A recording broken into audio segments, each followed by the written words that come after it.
प्यारे साथियों, देखती हूँ सपने पर कथाकार सूरज प्रकाश की कहानी सही पते पर आप पहले सुन चुके हैं।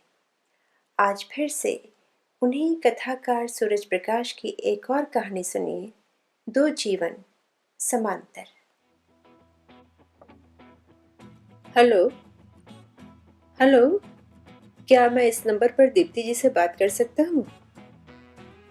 हाँ, मैं मिसेस धवन ही बात कर रही हूँ, लेकिन मुझे तो दीप्ति जी से बात करनी है। कहा ना, मैं ही मिसेस दीप्ति धवन हूँ। कहिए, क्या कर सकती हूँ आपके लिए? कैसी हो? मैं ठीक हूँ, लेकिन आप कौन? पहचानो। देखिए, मैं पहचान नहीं पा रही हूँ। पहले आप अपना नाम बताइए और बताइए क्या काम है मुझसे। काम है भी और नहीं भी। देखिए, आप पहेलियाँ मत बुझाइए। अगर आप अपना नाम और काम नहीं बताते तो मैं फोन रखती हूँ। ये गजब मत करना डियर, मेरे पास रुपए का और सिक्का नहीं है। बहुत बेशरम है आप। आपको मालूम नहीं है आप किससे बात कर रहे हैं? मालूम है, तभी तो छूट ले रहा हूँ, वरना दीप्ति के गुस्से को मुझसे बेहतर और कौन जानता है। मिस्टर, आप जो भी हैं बहुत बदतमीज हैं। मैं फोन रख रही हूँ। अगर मैं अपनी शराफत का परिचय दे दूँ तो मुंह से बोलिए तो सही, क्यों मेरा दिमाग खराब किए जा रहे हैं? यार, एक बार तो कोशिश कर देखो, शायद कोई भूला भटका अपना ही हो इस तरफ। मैं नहीं पहचान पा रही हूँ आवाज, आप ही बताइए। अच्छा, एक हिंट देता हूँ, शायद बात बन जाए। बोलिए। आज से 20 बरस पहले 1979 के दिसंबर की एक सर्द शाम देश की राजधानी दिल्ली में कैनॉट प्लेस में रीगल के पास शाम 6 बजे आपने किसी भले आदमी को मिलने का टाइम दिया था। ओह गॉड, तो ये आप हैं जनाब। आज अचानक, इतने बरसों के बाद। जी हाँ, ये खाकसार आज भी 20 साल से वहीं खड़ा आपका इंतजार कर रहा है। बनो मत, पहले तो तुम मुझे ये बताओ, तुम्हें मेरा ये नंबर कहाँ से मिला? इस ऑफिस में ये मेरा चौथा दिन है और तुमने। हो गए मैडम के सवाल शुरू। पहले तो तुम ही बताओ, तब वहां आई क्यों नहीं थी? मैं पूरे 2.5 घंटे इंतजार करता रहा था। हमने तय किया था कि वो हमारी आखिरी मुलाकात होगी। इसके बावजूद तुम्हारा बुद्धूपना जरा भी कम नहीं हुआ। अब मुझे इतने बरस बाद याद हो रही है कि कब, कहाँ और क्यों नहीं आई थी। ये बताओ कि बोल कहाँ से रहे हो और कहाँ रहे इतने दिन? बाप रे, तुम दिनों की बात कर रही हो जनाब। इस बात को 20 बरस बीत चुके हैं, पूरे 7,300 दिन से भी ज्यादा होंगे।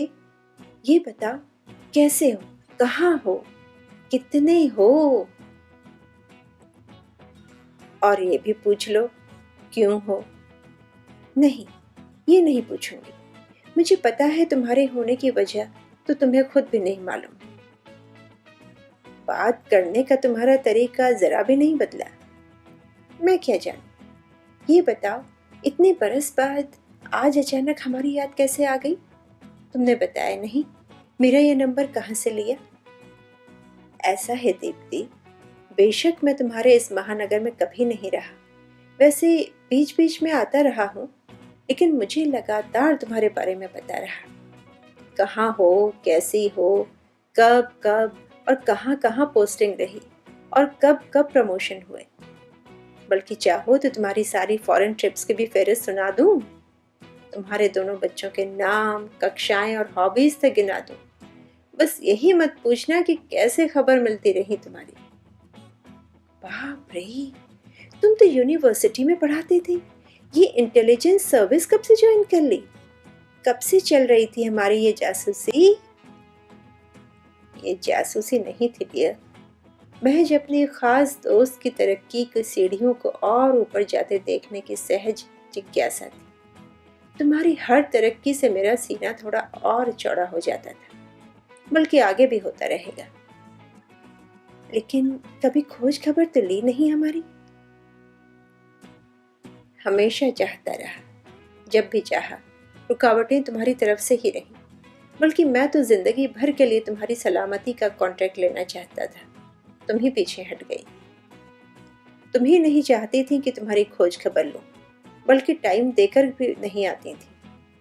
कई साल पहले शायद तुम्हारी पहली ही पोस्टिंग वाले ऑफिस में बधाई देने गया था, तो 1.5 घंटे तक रिसेप्शन पर बिठा कर रखा था तुमने, फिर भी मिलने नहीं आई थी। मुझे ही पता है कितना खराब लगा था मुझे कि मैं अचानक तुम्हारे लिए इतना पराया हो गया कि तुम्हें आमने सामने मिलकर इतनी बड़ी सफलता की बधाई भी नहीं दे सकता। तुम सब कुछ तो जानते थे। मैं उन दिनों एकदम नर्वस ब्रेकडाउन की हालत तक जा पहुंची थी। उन दिनों प्रोबेशन पर थी, एकदम नए माहौल, नई जिम्मेदारियों से एडजस्ट कर पाने का संकट, घर के तनाव, उधर ससुराल वालों की अकड़, और ऊपर से तुम्हारी हालत, तुम्हारे पागल कर देने वाले बुलावे। मैं ही जानती हूँ मैंने शुरू के वे 2-1 साल कैसे गुजारे थे। कितनी मुश्किल से खुद को संभाले रहती थी कि किसी भी मोर्चे पर कमजोर न पड़ जाऊं। मैं इन्हीं वजहों से तुमसे मिलना चाहता रहा कि किसी तरह तुम्हारा हौसला बनाए रखूं, कुछ बेहतर राह सुझा सकूं। और मजे की बात कि तुम भी इन्हीं वजहों से मिलने से कतराती रही। आखिर हम 2 दोस्तों की तरह तो मिल ही सकते थे। तुम्हारे चाहने में ही कोई कमी रह गई होगी। रहने भी दो। उन दिनों हमारे कैलिबर का तुम्हें चाहने वाला शहर भर में नहीं था। ये बात उन दिनों तुम भी मानती थी। और अब भी इम्तिहान ले लो। इतनी दूर से भी तुम्हारी पूरी खोज खबर रखते हैं। देख लो, 20 बरस बाद ही सही मिलने आए हैं। फोन भी हम ही कर रहे हैं। लेकिन हो कहाँ? मुझे तो तुम्हारी रत्ती भर भी खबर नहीं मिली कभी। खबरें चाहने से मिला करती हैं। वैसे मैं अब भी वहीं उसी विभाग में वही सब कुछ पढ़ा रहा हूँ, जहाँ कभी तुम मेरे साथ पढ़ाया करती थी। कभी आना हुआ उस तरफ तुम्हारा? वैसे तो कई बार आई, लेकिन हमेशा डरती रही। कहीं मुझसे आमना सामना ना हो जाए। नहीं, वो बात नहीं थी। दरअसल मैं किस मुंह से तुम्हारे सामने आती। बाद में भी कई बार लगता रहा काफी हद तक मैं खुद ही उन सारी स्थितियों की जिम्मेवार थी। उस वक्त थोड़ी हिम्मत दिखाई होती तो क्या होता? क्या? मिस्टर धवन के बच्चों के पोतड़े धोने के बजाय तुम्हारे बच्चों के पोतड़े धोती। तो क्या ये सारी जद्दोजहद बच्चों के पोतड़े धुलवाने के लिए होती है? दुनिया भर की शादीशुदा औरतों का अनुभव तो यही कहता है। तुम्हारा खुद का अनुभव क्या कहता है? मैं दुनिया से बाहर तो नहीं। विश्वास तो नहीं होता कि एक आईएएस अधिकारी को भी बच्चों के पोतड़े धोने पड़ते हैं। श्रीमान जी, आईएएस हो या आईपीएस, जब औरत शादी करती है तो उसकी पहली भूमिका बीवी और माँ की हो जाती है। उसे पहले यही भूमिकाएं अदा करनी होती हैं, तभी ऑफिस के लिए निकल पाती है। तुम ही बताओ, अगर तुम्हारे साथ पढ़ाती रहती, मेरा मतलब वहाँ रहती या तुमसे रिश्ता बन पाता, तो क्या इन कामों से मुझे कोई छूट मिल सकती थी? बिल्कुल, मैं तुमसे ऐसा कोई काम न कराता। बताओ, जब तुम मेरे कमरे में आती थी तो कॉफी कौन बनाता था? रहने भी दो। तो एक बार कॉफी बनाकर क्या पिला दी, जैसे जिंदगी भर सुनाने के लिए किस्सा बना लिया। अच्छा, एक बात बताओ, अभी भी तुम्हारा चश्मा नाक से बार बार सरकता है या टाइट करा लिया है? नहीं, मेरी नाक अभी भी वैसे ही है। चाहे जितने महंगे चश्मे खरीदो, फिसलते ही हैं। पुरानी नक चढ़ी जो ठहरी। बताऊं क्या? कसम ले लो, तुम्हारी नाक के नखरे तो जग जाहिर थे। लेकिन तुम्हारी नाक से तो कम ही, जब देखो गंगा जमुना की अविरल धारा बहती रहती थी। वैसे तुम्हारे जुकाम का अब क्या हाल है? ऐसा ही है। कुछ लेते क्यों नहीं? तुम्हें पता तो है, दवा लो तो जुकाम 7 दिन में जाता है और दवा ना लो तो 1 हफ्ते में। ऐसे में दवा लेने का क्या मतलब? जन्मजात कंजूस ठहरे तुम। जुकाम तुम्हारा होता था और रुमाल मेरे शहीद होते थे। लगता तो नहीं तुम्हारी कंजूसी में अब भी कोई कमी आई होगी। तुमसे शादी की होती तो मुझे तो तुम भूखा ही मार डालते। रहने भी दो, हमेशा मेरी प्लेट के समोसे भी खा जाया करती थी। बड़े आए समोसे खिलाने वाले, ऑर्डर खुद देते थे और पैसे मुझसे निकलवाते थे। अच्छा, बाय द वे, क्या तुम्हारी मम्मी ने उस दिन मेरे वापस आने के बाद वाकई जहर खा लिया था, या ये सब एक नाटक था तुम्हें ब्लैकमेल करने का, मुझसे तुम्हें दूर रखने का रामबाण उपाय? अब छोड़ो उन सारी बातों को। अब तो मम्मी ही नहीं रही इस दुनिया में। ओह सॉरी, मुझे पता नहीं था। और कौन कौन है घर में? तुम तो जासूसी करते रहे हो, पता ही होगा। नहीं, वो बात नहीं है, तुम्हारे ही मुंह से सुनना चाहता। बड़ी लड़की अनन्या का एमबीए में दूसरा साल है। उससे छोटा लड़का है दीपंकर, आईआईटी में इंजीनियरिंग कर रहा है। और मिस्टर धवन कहाँ हैं आजकल? आजकल वर्ल्ड बैंक में डेपुटेशन पर है। खुश तो हो? बेकार सवाल है। क्यों? पहली बात तो किसी भी शादीशुदा औरत से ये सवाल नहीं पूछा जाता, चाहे वो आपके कितने भी करीब क्यों ना हो। और दूसरे, शादी के 20 साल बाद इस सवाल का वैसे भी कोई मतलब नहीं रह जाता। तब हम सुख दुख नहीं देखते, यही देखते हैं कि पति पत्नी ने इस बीच एक दूसरे की अच्छी बुरी आदतों के साथ कितना एडजस्ट करने की आदत डाल ली है। आप सुन रहे हैं कथाकार सूरज प्रकाश की कहानी दो जीवन समांतर। तुम अपनी कहो, क्या तुम्हारी कहानी इससे अलग है? कहने लायक है ही कहाँ मेरे पास कुछ। क्यों? सुना तो था कि मेरी शादी के साल भर के बाद ही शहर के भीड़ भरे बाजारों से तुम्हारी भी बारात निकली थी और तुम एक चांद सी प्यारी दुल्हन को ब्याह कर ले आए थे। कैसी है वो तुम्हारी चंद्रमुखी? अब कहाँ की चंद्रमुखी और कैसी चंद्रमुखी? क्या मतलब? मेरी शादी एक बहुत बड़ा हादसा थी, सिर्फ 2-2.5 महीने चली। ऐसा क्या हो गया था? उसकी शादी से पहले से अपने जीजाजी से अफेयर थे। उसकी शादी ही इसी सोच के तहत की गई थी कि उसकी बहन का घर उजड़ने से बच जाए, लेकिन वो शादी के बाद भी छुप छुप कर उनसे मिलने उनके शहर जाती रही थी। मैंने भी उसे बहुत समझाया था, लेकिन सब बेकार। इधर मैंने तलाक की अर्जी दी और उधर उसकी दीदी ने खुदकुशी कर ली। 2 परिवार एक ही दिन उजड़ गए। ओह, मुझे बिल्कुल पता नहीं था कि तुम इतने भीषण हादसे से गुजरे हो। कहाँ है वो आजकल? शुरू में तो सरेआम जीजा के घर जा बैठी थी, बाद में पता चला पागल वागल हो गई थी। क्या तुम्हें सचमुच नहीं पता था? सच कह रही हूँ, सिर्फ तुम्हारी शादी की खबर मिली थी। मुझे अच्छा लगा था कि तुम्हें मेरे बाद बहुत दिन तक अकेला नहीं रहना पड़ा था, लेकिन मुझे ये एहसास नहीं था कि तुम्हारे साथ ये हादसा भी हो चुका है। फिर घर नहीं बसाया? बच्चे वगैरह? मेरे हिस्से में 2 ही हादसे लिखे थे, न प्रेम सफल होगा न विवाह। तीसरे हादसे की तो लकीर ही नहीं है मेरे हाथ में। हेलो। चुप क्यों हो गई? कुछ सोच रही थी क्या?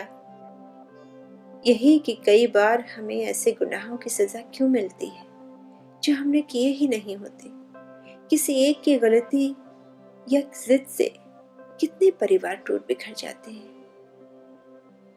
जाने तो देवती, अगर ये चीजें मेरे हिस्से में लिखी थी तो मैं उनसे बच ही कैसे सकता था। खैर, ये बताओ, तुमसे मुलाकात हो सकती है? यूं ही, थोड़ी देर के लिए। यूं समझो, तुम्हें अरसे बाद एक बार फिर पहले की तरह जी भर कर देखना चाहता हूं। नहीं। क्यों? नहीं, बस नहीं। दीप्ति, तुम्हें भी पता है, अब मैं ना तो तुम्हारी जिंदगी में आ सकता हूँ और न ही तुम मुझे लेकर किसी भी तरह का मोह या भरम ही पाल सकती हो। मेरे तो कोई भी भरम कभी थे ही नहीं।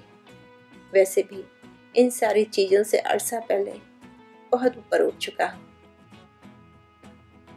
शायद इसी वजह से मैं न मिलना चाहूँ। क्या हम दो परिचितों की तरह एक कप कॉफी के लिए भी नहीं मिल सकते? नहीं। इसकी वजह जान सकता हूँ? मुझे पता है, और शायद तुम भी जानते हो, हम आज भी सिर्फ दो दोस्तों की तरह नहीं मिल पाएंगे। हो ही नहीं पाएगा।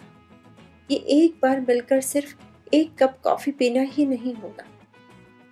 मैं तुम्हें अच्छी तरह से जानती हूँ। तुम बेशक अपने आप को संभाल ले जाओ। इतने बड़े हादसे से खुद को इतने बरसों से हुए ही हो, लेकिन मैं आज भी बहुत कमजोर पड़ जाऊंगी। खुद को संभालना मेरे लिए हमेशा बहुत मुश्किल होता है। मैं तुम्हें कतई कमजोर नहीं पड़ने दूंगा। यही तो मैं नहीं चाहती कि मुझे खुद को संभालने के लिए तुम्हारे कंधे की जरूरत पड़े। अगर मैं बिना बताए सीधे ही तुम्हारे ऑफिस में चला आता तो? हमारे ऑफिस में पहले रिसेप्शन पर अपना नाम, पता और आने का मकसद बताना पड़ता है। फिर हमसे पूछा जाता है कि मुलाकाती को अंदर आने देना है या नहीं। ठीक भी है। आप ठहरी इतने बड़े मंत्रालय में संयुक्त सचिव के रुतबे वाली वरिष्ठ अधिकारी, और मैं ठहरा एक फटीचर मास्टर। अब हर कोई एरा गैरा तो बस करो प्लीज। मुझे गलत मत समझो, इसमें कुछ भी ऑफिशियल नहीं है। ऐसा नहीं है कि मैंने इस बीच तुम्हें याद न किया हो या तुम्हें मिस न किया हो, बल्कि मेरी जिंदगी का एक बेहतरीन दौर तुम्हारे साथ ही गुजरा है। जिंदगी के सबसे अर्थपूर्ण दिन तो शायद वही रहे थे। IAS की तैयारियों से लेकर नितांत अकेलेपन के पलों में मैंने हमेशा तुम्हें अपने आसपास पाया था। सच कहूं तो मैं अब भी तुमसे कहीं ना कहीं जुड़ाव महसूस करती हूँ। बेशक उसे कोई नाम न दे पाऊं या उसे फिर से जोड़ने जीने की हिम्मत न जुटा पाऊं। संस्कार इजाजत नहीं देंगे।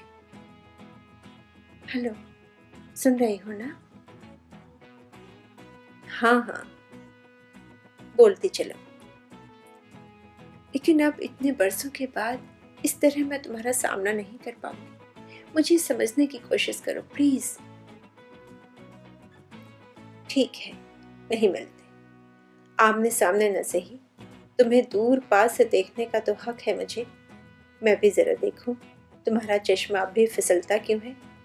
पहले की तरह उसे ऊपर बेशक न कर पाऊं, कम से कम देख तो लूं। और हमारी दोस्त ज्वाइंट सेक्रेटरी बनने के बाद कैसे लगती है ये भी तो देखें। कम से कम सिर पर सींग तो नहीं होते उनके। देखने में क्या हर्ज है। जब मुझे सचमुच तुम्हारी जरूरत थी या तुम्हें कैसे भी करके मिलना आना चाहिए था, तब तो तुमने कभी परवाह नहीं की। और अब इस बात को जाने दो कि मैं मिलने के लिए सचमुच सीरियस था या नहीं। सच तो ये है कि एक बार तुम्हारी शादी तय हो जाने के बाद तुमने खुद ही तो एक झटके में सारे संबंध काट लिए थे। झूठ मत बोलो, मैं शादी के बाद भी तुमसे मिलने आई थी। हाँ, अपना मंगल सूत्र और शादी की चूड़ियां दिखाने कि अब मैं तुम्हारी दीप्ति नहीं, मिसेस धवन हूँ। किसी और के ब्याह था। मुझे गाली तो मत दो, तुम्हें सब कुछ तो पता था और तुमने सब कुछ ज्यों का त्यों स्वीकार कर भी लिया था, जैसे मैं तुम्हारे लिए कुछ थी ही नहीं। स्वीकार न करता तो क्या करता? मेरे प्रस्ताव के जवाब में तुम्हारी मम्मी का जहर खाने का वो नाटक और तुम्हारा एकदम सरेंडर कर देना, मेरा तो क्या किसी का भी दिल पिघला देता। तुम एक बार तो अपनी मर्दानगी दिखाते, मैं भी कह सकती कि मेरा चयन गलत नहीं है। क्या फिल्मी स्टाइल में तुम्हारा अपहरण करता या मजनू की तरह तुम्हारी चौखट पर सिर पटक पटक कर जान दे देता? अब तुम ये गड़े मुर्दे कहाँ से खोदने लग गए? क्या 20 बरस बाद यही सब याद दिलाने के लिए फोन किया है? मेरी ऐसी कोई इच्छा नहीं थी। तुम कोई और बात भी तो कर सकते हो। करने को तो इतनी बातें हैं 20 बरस पहले की, 20 बरस के दौरान की और अब की, लेकिन कितना अच्छा लगता आमने सामने बैठकर बात कर सकते। लेकिन मैं उसके लिए तुम्हें मजबूर नहीं करूंगा। जिद मत करो। अब मैं सिर्फ तुम्हारी दीप्ति ही तो नहीं हूँ, सारी बातें देखनी। तो फिर ठीक है, सी यू सून। रखता हूँ फोन। मिलने के ख्वाब तो छोड़ ही दो श्रीमान। Anyway, so nice of you for calling after such a long period. It was a pleasant surprise. तुमसे बातें करते करते वक्त का पता ही नहीं चला। मुझे अभी एक अर्जेंट मीटिंग में जाना है, उसके पेपर्स भी देखने हैं। लेकिन तुम तो कह रहे थे 1 रुपए का और सिक्का नहीं है। पिछले 20 मिनट से तुम पीसीओ से तो बात नहीं कर रहे। वैसे बोल कहाँ से रहे हो? उसे जाने दो। वैसे मुझे भी एक अर्जेंट मीटिंग के लिए निकलना है। तो क्या किसी मीटिंग के सिलसिले में आए हो यहाँ? हाँ, आया तो उसी के लिए था। सोचा इस बहाने तुमसे भी। कहाँ है तुम्हारी मीटिंग? ठीक उसी जगह जहाँ तुम्हारी मीटिंग है। क्या मतलब? मतलब साफ है डियर, तुम्हारे ही विभाग ने हमारी यूनिवर्सिटी के नॉन कन्वेंशनल एनर्जी रिसोर्सेज के प्रोजेक्ट पर बात करने के लिए हमारी टीम को बुलवाया है। इसमें महत्वपूर्ण खबर सिर्फ इतनी है कि ये प्रोजेक्ट मेरे ही अधीन चल रहा है। ये तो यही आकर पता चला कि अब तुम ही इस केस को डील करोगी और oh God, I just can't believe. अब क्या होगा? तुमने पहले क्यों नहीं बताया? इतनी देर से मुझे बुद्धू बना रहे थे। और रिलैक्स डियर, रिलैक्स। तुम्हें बिल्कुल भी परेशान होने की ज़रूरत नहीं है। मैं वहाँ यही जतलाऊंगा तुमसे कि ज़िंदगी में पहली और आखिरी बार मिल रहा हूँ। बस एक ही बात का ख्याल रखना, अपना चश्मा टाइट करके ही मीटिंग में आना। You cheat. तो ये थी दो जीवन समांतर। कहानीकार थे सूरज प्रकाश।